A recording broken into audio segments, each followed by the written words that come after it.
తెలంగాణ స్వరం ప్రేక్షకులకి నమస్కారం. నేను తేజశ్రీ. సిద్దిపేట జిల్లాలో రేషన్ బియ్యం అక్రమ దందా మరింత తీవ్ర రూపం దాల్చింది.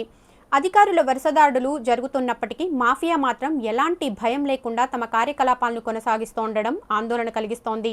తాజాగా రాయపోలు మండలం రామారం గ్రామంలో నిర్వహించిన దాడుల్లో భారీగా అక్రమంగా నిల్వ చేసిన రేషన్ బియ్యం వెలుగులోకొచ్చింది. విజిలెన్స్ మరియు సివిల్ సప్లై టాస్క్ ఫోర్స్ అధికారులు సంయుక్తంగా చేపట్టిన ఈ ఆపరేషన్లో సుమారు 500 క్వింటాళ్ల రేషన్ బియ్యాన్ని స్వాధీనం చేసుకున్నారు.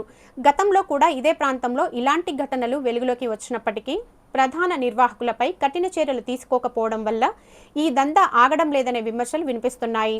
ఇదిలా ఉండగా కొంతమంది అధికారుల నిర్లక్ష్యం లేదా సహకారం ఉందనే అనుమానాలు వ్యక్తమవుతున్నాయి.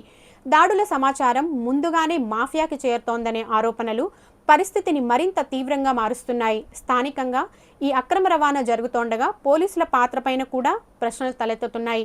ఈ నేపథ్యంలో ఉన్నతాధికారులు వెంటనే జోక్యం చేసుకొని కఠిన చర్యలు తీసుకోవాలని ప్రజలు డిమాండ్ చేస్తున్నారు.